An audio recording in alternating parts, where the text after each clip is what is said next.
This budget, this executive budget proposal for 2014 is a big step forward for our county. For a better budget book is underway. We've worked really hard on this, and I want to recognize some folks. You'll know what we're talking about as far as a better budget book as soon as you get a chance to experience it. But first of all, Jenny, your leadership in bringing forward a best practice from the Government Finance Officers Association, otherwise known as GFOA. This is a budget award-winning kind of model that we're working towards. So again, congratulations to you. Thank you. And also to Tricia Hyman, of course, assistant, who's worked tremendously hard on this, to Jason Hake. Jason's up here as well. Erica Wycheck, Carol Posniak, Steve Witt, Stacy Zerby, and Jamie Gabert, who worked really hard on this last poll to get it all put together. So anyway, with that said, tomorrow morning on the county's website, this budget presentation will be posted along with the full county budget book, and we do have some hard copies available if somebody needs to see one who isn't on the county board between now and tomorrow.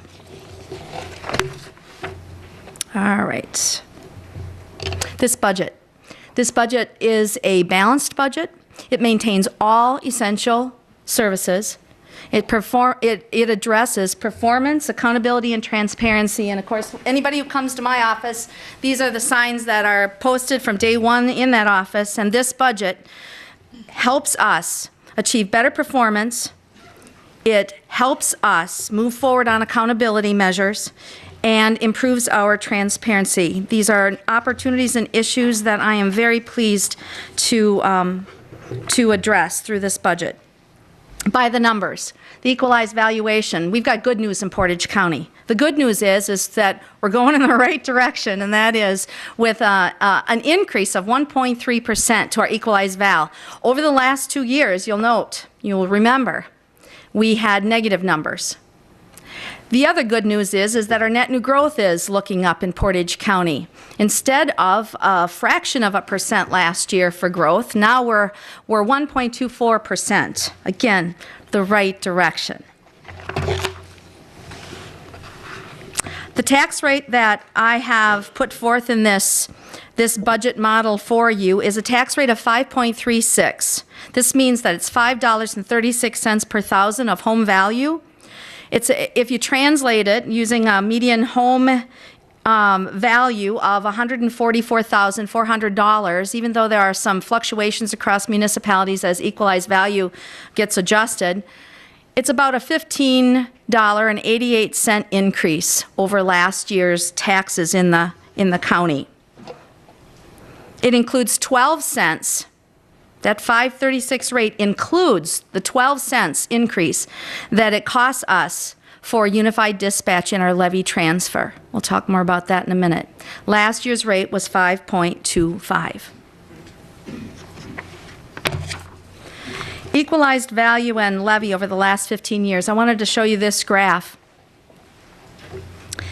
I came into this office in 2010, and if you look at where we've come from, we're now just starting to pick up a little bit, like I had mentioned in the past equalized val numbers. The other thing is you'll note that incline at the end that represents mostly then this levy transfer of almost $600,000 for the new unified dispatch.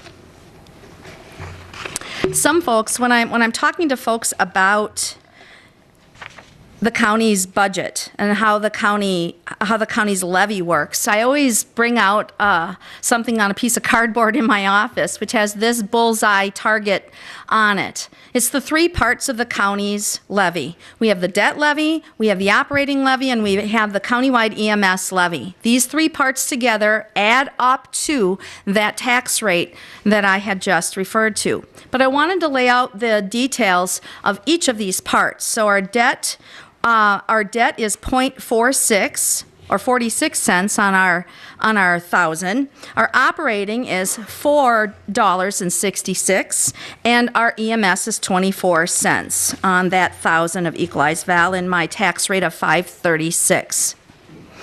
If you translate this into the dollars of it all, we're looking at a $22.3 million operating levy, a debt levy of $2.2 million, and an EMS levy this time around of $1.1. We've been working very hard. I've been working very hard. All of us have been working very hard to hold the line on taxes. This levy increase is a 3.33% increase over our levy last year. When I look back in all the figures since 1985, there were only 8 other years when our increase was lower than this. All of the other years, 21 of them saw a greater leap in levy from one year to the next. The county budget. The county budget is a decrease of 1% over last year's budget. It's just shy of $110 million.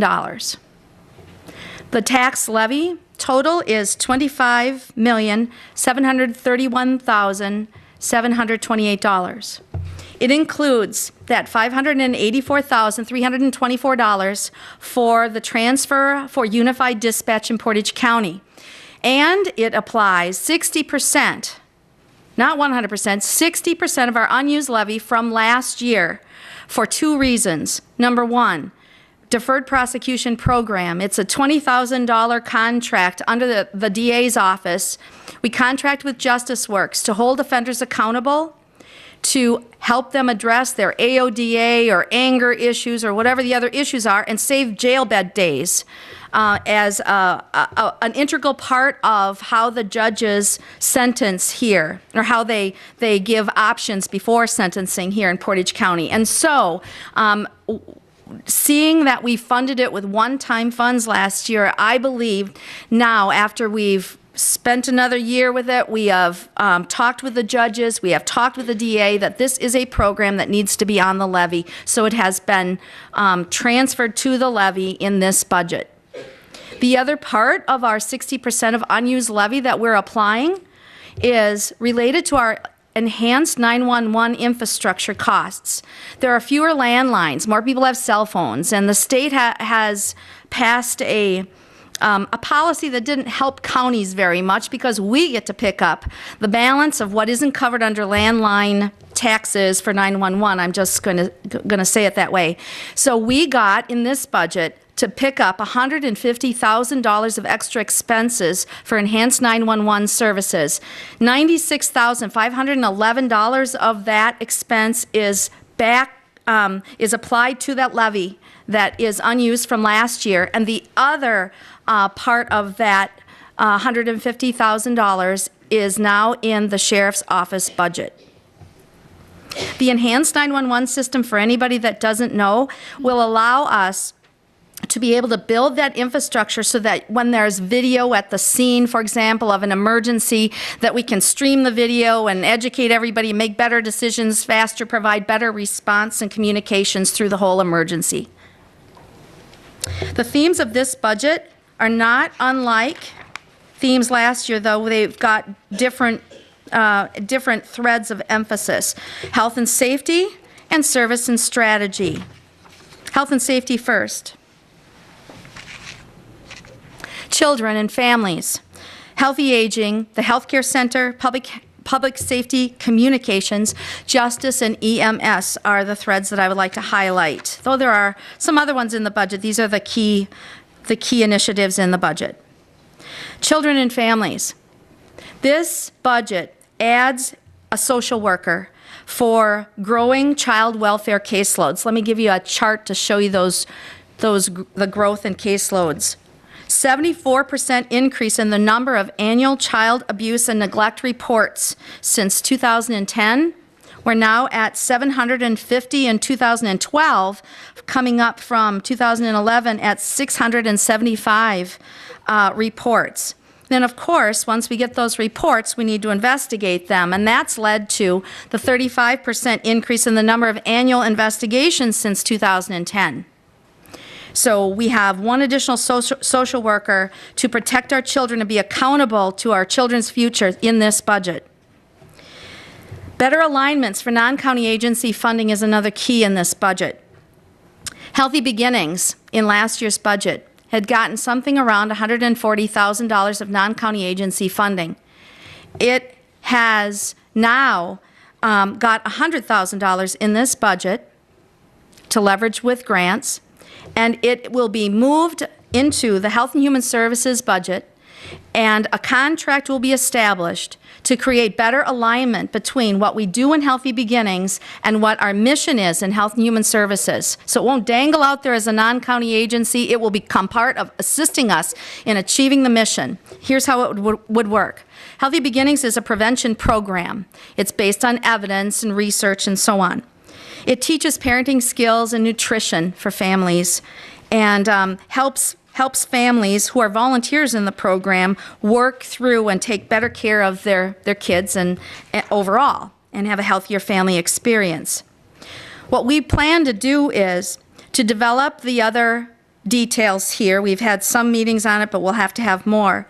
To connect Healthy Beginnings and our Health and Human Services through a direct contract where the Healthy Beginnings staff who are home visitors will pair up with our social worker to meet the families that are in our existing Health and Human Services system. These families then will they have various kinds of accountability standards that we are working with them on, so that then they can earn the opportunity to continue to have their children in their home as they're working through some challenges. Healthy Beginnings can help us do that by continuing contact with those families and allowing our social workers then to move on to these other cases and to then get direct case reports through Healthy Beginnings. We'll have better tracking. For right now, we don't know how many people in the Prevention Healthy Beginnings program cycle back through Health and Human Services at all. How many enter the system? We don't have great data to track the cycle. We will in this new situation.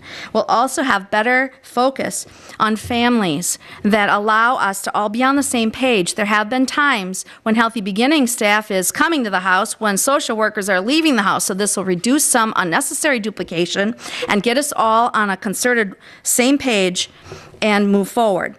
We are working on some financial stepstones with a $40,000 decrease because we needed to have the levy here for all sorts of other parts of our mission in county government.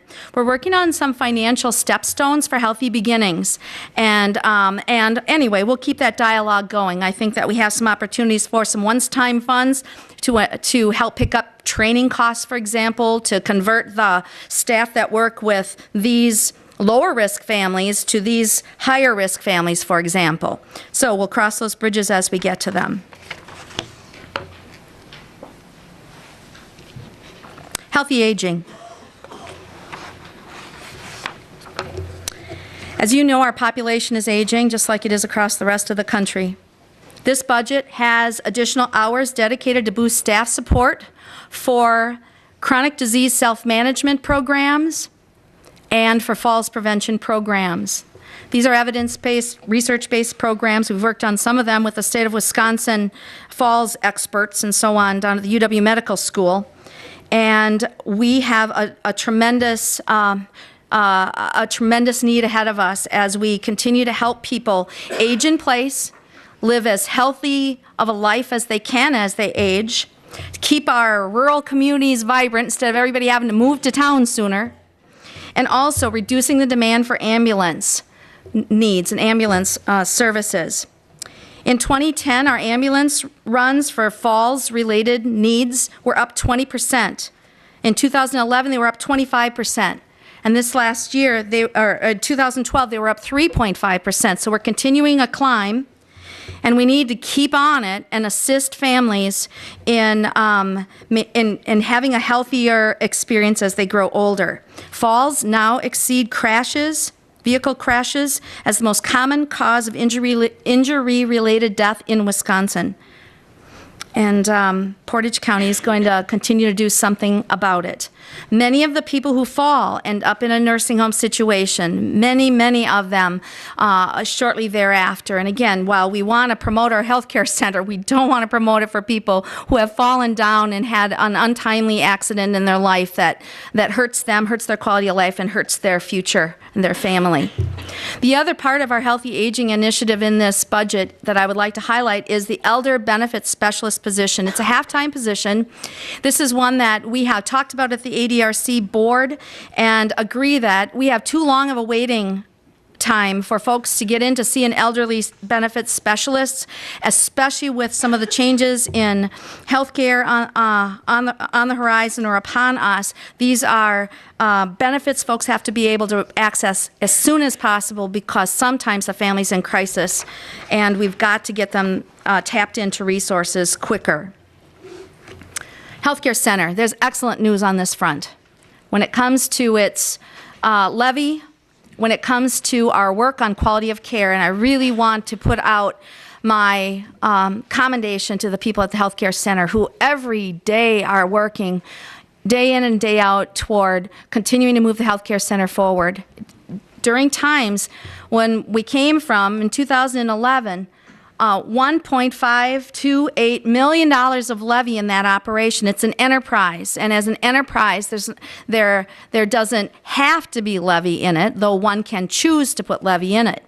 Then in 2012, they marched to $1.36 million.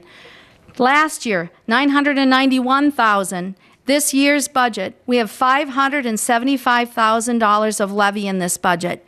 And that is a significant step forward. And I want to draw attention to Jerry Piasek. Wow, you've been a yeoman in all of this, in doing some heavy lifting and working with the administration in my office in helping to move this forward. Of course, we've got the business study still on deck. The business study is going to be completed somewhere around Halloween. Then we will have a lot better sense about what's the number of beds you need for the right business model in today's healthcare world, in tomorrow's healthcare world. We've got a better payer mix today, which is really helping us on needing less levy, because we, as that presentation of the expert from Leading Age shared, we have a better payer mix than many healthcare centers in the state of Wisconsin. We've done a lot of right things by creating private rooms from offices, for example, that had sort of taken over private rooms over time. So we went back and really improved that payer mix, and I want to send my congrats out to everybody. Public safety communications, dispatch, number one. Of course, we've worked so hard. The sheriff, the chief deputy in particular, has worked really hard on this from around the clock, making it happen. And on on August 4th, that's exactly when the unification was complete. It looked seamless from where I sat. I don't know what it looked like from where you sat, but I'm pretty sure it was incredibly seamless across the board, or we would have heard about it. Anyway, it's a one-time levy transfer, as I had mentioned, of just shy of $600,000. 8 dispatchers from the city then were transferred to county employment status, I guess I'll call it. That provides us with better 24/7, 365 coverage for emergency communications in the center. We're also putting fiber to the highway department in this budget so that we'll have an alternate dispatch center capability there, should it be that we can't be in this location for an emergency call center. Our simulcast capital project, a $7 million project or so, I think that we're still working through the numbers, is another aspect of our public safety communications effort in this budget. It will assist us in having better radio communications across the entire county for public safety reasons. Justice. I mentioned the deferred prosecution program before. $20,000 program. It's a contract with Justice Works. As I mentioned, they had that they work with offenders, get them on a better track as they've worked through various issues in their lives. We used fund balance in 2013 for this, and after revisiting it another year later, have determined that it is integral to the justice system and it needs to be levied for, and that's exactly what we've done in this budget. The Wisconsin Department of Corrections model, remember that? We've been working on it for 2 years, and some of us thought it would be sooner completed than this, but we're this month about to roll out the program as far as receiving its first offenders. We have the contract. I loved it when it was delivered to my office so I could read that document, and what Ross Dick and what Zach Bishop and what Ray Shabilsky have been working so hard on with so many other members of our county staff. The Wisconsin Department of Corrections justice model that we're working on centers out of the Portage House, if you remember. What we found in this budget, which is significant, is that it provided us with levy relief. Now 25% of our justice programs director's salary will be dedicated to that program and will be reimbursed through the Becky Young funds used, which are funds that the state manages for the community and residential program, as we're calling the model now. Funds for Justice Works are also included in the Wisconsin Department of Corrections model. The funds for Justice Works are in the amount of $60,000 a year for each year over the next 5 years. I know that the contract is in continual motion as it rolls out because it's an evidence-based program. They're going to continue to refine it as they go. But that's what it's looking at like right now. Therefore, I have eliminated the $50,000 on the levy for a volunteer and probation program in the Justice Program's budget. We used one-time funds, but I cannot see that we need to provide additional levy when we've already helped with a stepping stone to the future, and the future is the community and residential program model. We also recognize there are capacities that Justice Works has that as they train volunteers, you work from low-risk offenders up through medium risk to high-risk offenders because you're building your skills and your confidence in doing that. I get it. But the fact is, these dollars through CRP are focused on medium to high risk offenders, and that's where we can afford right now to focus some effort. We're still looking at stepping stones for Justice Works to assist them in what they may be able to use as stepping stones, financial stepping stones to a future where they can retain that underlying capacity so that they can continue the work through CRP, which is a more complex kind of work. I think I have done my best to explain it without being in their shoes. Emergency medical services. Per our emergency medical services contract, there's a 3% increase built into it.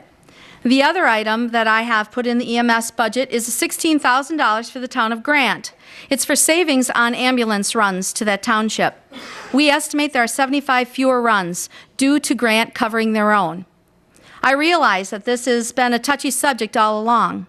I'm here to say tonight, our ambulance contract is unaffordable the way it is designed today. And as we move forward, as we look at the need for adjusting things, adjusting to meet the growing needs of an aging population and a changing population, this is the first step toward a design where we use more resources in our own backyard. And right now for the town of Grant, their own backyard has an ambulance company in it that's a couple minutes from the elementary school instead of 16 to 20 minutes from Plover or Stevens Point. So this is the sensible step forward on our next design as we move through to our next ambulance, countywide ambulance design in the future. Countywide ambulance doesn't mean it has to be all unified under one roof, so to speak. It can take many different shapes and forms and still retain a countywide coordinated county system. Service and strategy was one of the other themes I wanted to move through. We've retained all services to meet mission. We now bridge library and facilities departments. You might remember back in the first budget that I put together, we bridged parks and highway. This time, we're bridging library and facilities, that is the downtown library, for daily maintenance support and custodial support, and also additional support on capital projects planning. What we realized is a few things have fallen through the cracks over the years, and it was time to pick it up and have facilities experts deal with those projects in coordination with the city of Stevens Point that owns that library building, and then be able to free up the library director to do what library directors should get to do, like figure out where their next cool programs are going to be, or how their job center is going to work, or what the new materials are that are the leading edge of library science today. This budget also leverages technology in exceptional ways, I think. We're continuing our move to the cloud. We are doing our rollout. We're almost ready to have the demonstrations for our enterprise resource planning system for finance and human resources. And we're building the county's website over the next couple of years to be much more improved, to be able to be a portal for folks to self-help, because that is a wave of the future. I don't think that's any surprise to anybody. Let's get back to the ERP, the Enterprise Resource Planning System. This is what our finance, accounts receivable, accounts payable, procurement, and contract system looks like, with the help of a contractor that came in and drew bubbles for every spreadsheet or database that we have. The new Enterprise Resource Planning System is going to create a more simplified system. Now, this is only our finance system. You can imagine a bubble chart of bubble charts for human resources, as well as a more simplified model for them as well, but I've only brought one set along.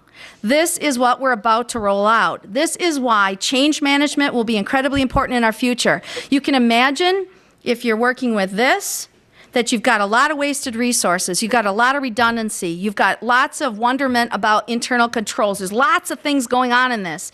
This system will create a much more internal controlled system. It will have many functionalities built into it. It will populate information in various areas that folks won't then need to put in all over again at that different office in county government, as well as for folks who are vendors. They'll be able to populate the information, and it will flow through the system instead of having them re-input in a new place and a new time their information.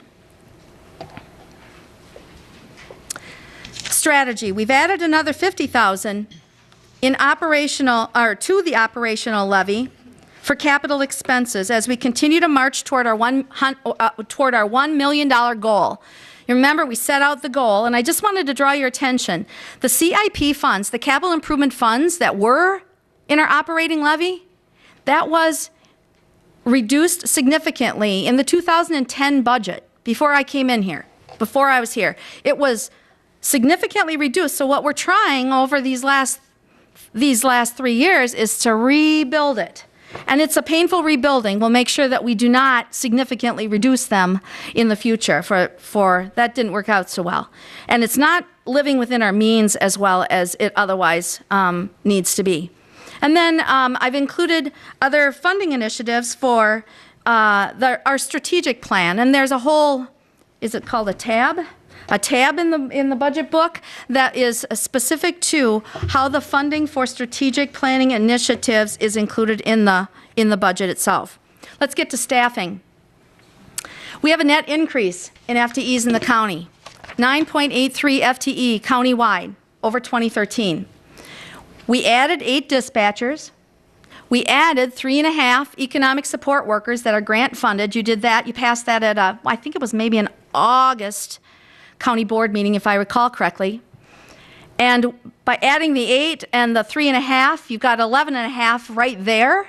And you'll see then that there were some other rather slight reductions to bring it back to 9.83 FTEs. This excludes limited term, on-call, casual, contracted, and seasonal staff. Human resources.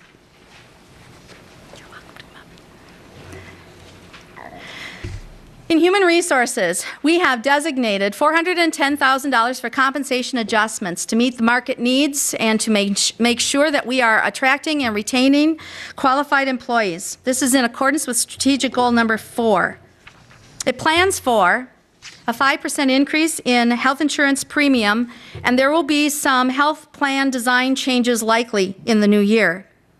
There's strong training support in this budget. I showed you the bubble chart. That should be a clear indicator of the fact that we are going to need additional training resources to make it into the next 2 years of rollout of the ERP program. And we've got a change management person that will also be coming in to assist us. There are additional HR contracted services for FMLA, background checks, and so on. This is to relieve the bottleneck that many of us are very well aware of in the HR department. Things have changed markedly since Act 10, Act 32, as we continue to march through a lot of changes, lots of retirements, and so on and so forth. So, this budget. I'm back to performance, accountability, and transparency. This budget moves us forward on all of these things. From the performance standpoint, we retain all essential services. We enhance services in critical areas of growing need, like with dispatch or like with child welfare and protection. We are leveraging resources. We are sharing resources across the library and across facilities. We're sharing resources between what was in the city's dispatch and now what is in the county's dispatch. And there are other examples of that in this budget.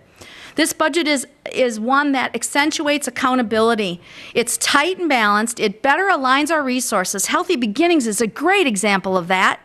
It positions us very, very well with strong footing for our future, and it holds the line on taxes.